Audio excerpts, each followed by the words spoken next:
Okay. आज गोपालगंज शिक्षा विभाग परिसर में बिहार पंचायत नगर प्रारंभिक शिक्षक संघ के तत्वावधान में विगत 29 जून से चल रहे धरना सह क्रमबद्ध अनशन के परिणाम स्वरूप आज हम लोगों ने जो संगठन द्वारा पूर्व जिसमें 10 सूत्री मांगे थी जिले के सभी नियोजित शिक्षकों का जिनका वेतन भुगतान वर्षों से लंबित है, उन सारे मांगों को लेकर के हम लोगों ने बिंदुवार उनसे 1 घंटा 20 मिनट तक वार्ता के पश्चात सभी बिंदुओं का निराकरण, जैसे फिक्सेशन 9 प्रशिक्षित शिक्षकों के फिक्सेशन करके बिंदुवार सारे मुद्दों पर बातचीत हुई। जो 8 साल से जो सेवा काल जिनका पूरा हो चुका है प्रशिक्षित के रूप में, उनके प्रमोशन का, अनुकंपा शिक्षक धारियों का जो लंबित वेतन भुगतान का मामला है उसके संबंध में, टीपीएसएस के शिक्षक संघ द्वारा जो उनके प्रधानाध्यापक के पद पर प्रोन्नति की बातें थी, वो सारे बिंदुओं पर 1 घंटा 20 मिनट के पश्चात उन्होंने स्पष्ट कहा कि आपके मांग पत्र में जो भी बातें हैं रखी गई हैं, जो उसमें विभागीय परिपत्र है उसमें कहीं से भी उसको करने में विभाग को कोई कठिनाई नहीं है। तो हमको थोड़ा सा समय दीजिए, क्योंकि आज ही उनका प्रभार हुआ है। उन्होंने स्पष्ट कहा है कि मैं आज आपको एक शुभ समाचार ये देना चाहता हूं कि आप अपने मित्रों को भी बताएंगे, जो भी धरनार्थी संघ के पदाधिकारी एवं हमारे जो प्रभावित शिक्षकगण बैठे हुए थे आज 16 दिनों से, आज 17वां दिन पर उन्होंने आकर के स्पष्ट कहा धरना स्थल पर कि ऐसे से मद में जो आवंटन प्राप्त है, आज हमारा हस्ताक्षर जो है सो बैंक चला गया।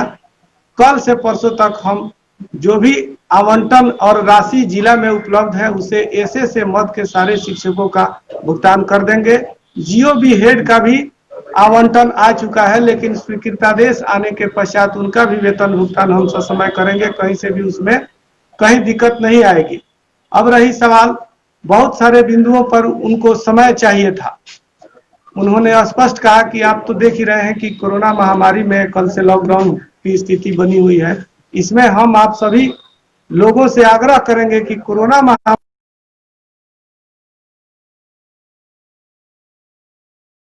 है कि अभी तत्काल जो है सो आप अपना धरना और अनशन का कार्यक्रम को स्थगित कर दें। और मैं आपको यह भरोसा दिलाता हूं कि ज्यों ही लॉकडाउन के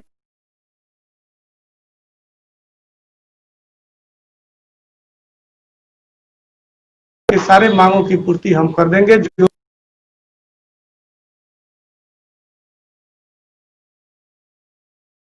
कि नहीं, इस बात को इस बंद कमरे में जो बातें हुई हैं, मैं नहीं चाहता हूं कि आप पर और हम पर आगे चलकर कोई भी हो सो आरोप लगाए। तो इसलिए उन्होंने प्रखंड शिक्षा पदाधिकारी गोपालगंज के साथ इस धरना स्थल पर आकर के उन्होंने ये सारी बातें हमारे सारे मित्रों के समक्ष रखी और उन्होंने भरोसा दिलाया कि लॉकडाउन की स्थिति में भी हमसे जितना बंद पड़ रहा है हम कर रहे हैं। तत्काल आपकी 2 मांगे जो हैं उसको हम मान रहे हैं। आपका तत्काल जो है सो ऐसे से का भुगतान हम कर रहे हैं।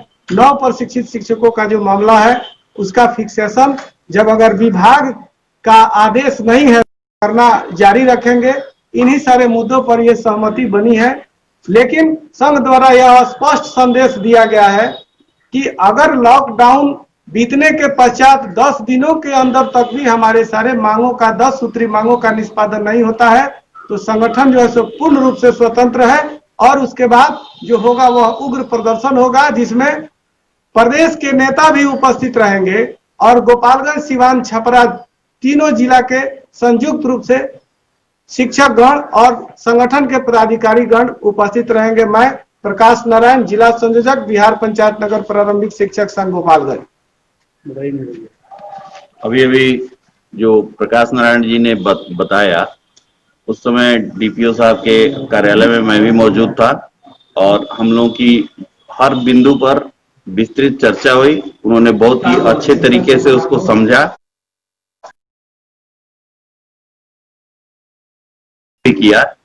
इसमें एक हमारी प्रमुख मांग थी टीपीएसएस का जो स्नातक ग्रेड के जो शिक्षक हैं उनका 5 वर्ष पूर्ण हो जाने के बाद प्रधानाध्यापक के पद पर प्रमोशन होना था, जिसके लिए हम लोगों ने हाई कोर्ट में केस किया और उसके लिए उसमें हम लोगों के प्रमोशन के लिए डायरेक्शन दिया गया है और उस पे अभी तक कोई कार्रवाई नहीं हुई, जिससे हम लोग पुनः अवमानना के लिए अवमानना वाद दाखिल करने के लिए अपने एडवोकेट को दे चुके हैं। लॉकडाउन की वजह से अभी तक ये बाधित है।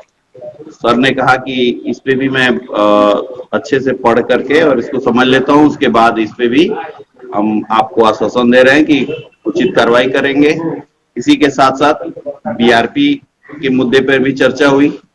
जो लोग बीआरपी का ये नियम था कि पुराने लोगों को दोबारा बीआरपी नहीं बनाना है और इन नियम को ताक पे रख करके उनका कार्यकाल एक्सटेंड कर दिया गया पिछले डीपीओ द्वारा, इससे संबंधित इस पे भी चर्चा हुई। उन्होंने आश्वासन दिया कि इस संबंध में डीपीओ सर्व शिक्षा अभियान से चर्चा करके और इस पर भी उचित कार्रवाई की जाएगी। और उन्होंने हमारे और प्रकाश जी के संगठन के जो भी सारे बिंदुओं पे जो मांगे थी उस पे उन्होंने स्पष्ट रूप से कहा कि हमारे रहते किसी के दबाव में मैं कार्य नहीं करूंगा और मैं इन सारे बिंदुओं पे विस्तृत जानकारी मिल चुकी है मुझे। इसको मैं अध्ययन करके हर हाल में इसको लॉकडाउन की अवधि के बाद इसका सारे बिंदुओं का निस्तारण करूंगा। आप लोगों को कोई शिकायत नहीं रहेगी।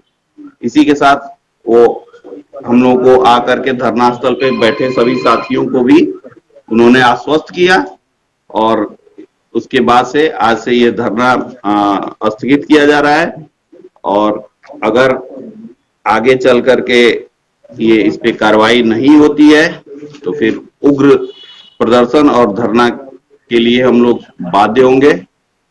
उम्मीद है कि हम लोगों को ऐसी स्थिति नहीं आए और सर द्वारा इस तरह का कार्य किया जाए जिससे हमारे सभी शिक्षक बंधु संतुष्ट हो जाएं। वेतन निस्तारण के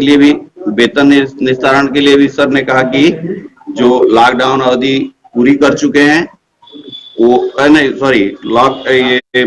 जो हड़ताल अवधि का समंजन जो लोग पूरा कर चुके हैं उसको भी देखते हुए आगे जिस तरह का आवंटन रहेगा मैं तुरंत उसका पे करा दूंगा।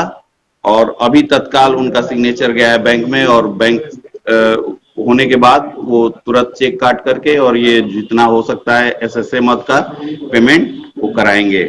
धन्यवाद। अभी धरना स्थल से हमारे प्रकाश नारायण जी उन्होंने बातें कही। तो आज 17वां दिन धरने का कार्यक्रम चल रहा था और विस्तृत बैठक हुई जिसमें 1 घंटा से डीपीओ साहब मनीष जी से माध्यम से सारी वार्तालाप हुई और उन्हें सभी बात को पहल करने का आश्वासन दिया और उन्होंने कहा जे एसएस मद और जीओबी चाहे फिक्सेशन हो चाहे बीआरपी हो सारे उन्होंने संज्ञान लिया और साथ साथ जो भी यहाँ पर प्रतिनिधन के रूप में बिना मतलब के शिक्षा विभाग में बैठते उठते हैं उन पर कार्रवाई करने का आश्वासन दिया और सभी बातों को इन्होंने बता दिया। लेकिन मुझे एक बात अवश्य करनी है जो कि जो वेतन निर्धारण का मामला है उन्होंने स्पष्ट कहा जो कि 2015 से जो सॉफ्टवेयर था उसमें कहीं भी दाक्षा से लेकर के कोई भी जिक्र नहीं था। तो आखिर जब विभाग से कोई पत्र नहीं निकला हुआ है रोकने के लिए तो आखिर बीओ से लेकर और यहाँ तक ले क्यों रिमर फैलाया जाता है जो कि नहीं किया जाएगा। बीओ ऐसा हटंदा अपनाता है जो कि नहीं ऐसा रोका गया है, ये गलत है और मुझे सूचना दे और मैं पूरे प्रखंड पदाधिकारियों से मेरा आग्रह है जो कि जहां भी फिक्सेशन बाधित हुआ है उसे तुरंत हस्ताक्षर करके और जिला को हैंड ओवर कराया जाए ताकि इनके द्वारा डीपीओ स्थापना के द्वारा उसे फिक्सेशन कराया जाए। जय हिंद, जय भारत। शिक्षक एकता जिंदाबाद जिंदाबाद जिंदाबाद। शिक्षक एकता जिंदाबाद जिंदाबाद जिंदाबाद। शिक्षक एकता जिंदाबाद जिंदाबाद जिंदाबाद। मैं सूरज कुमार यही कहना चाहता हूं कि शिक्षकों की मांग जल्द से जल्द पूरी हो। मैं सूरज कुमार, हिंदू समाज पार्टी, इनके समर्थक में थी, शिक्षक संघ के समर्थन में थी। शिक्षकों की मांग जल्द से जल्द पूरी हो, बस इतना ही कहना चाहता हूँ। जय हिंद, जय भारत, धन्यवाद।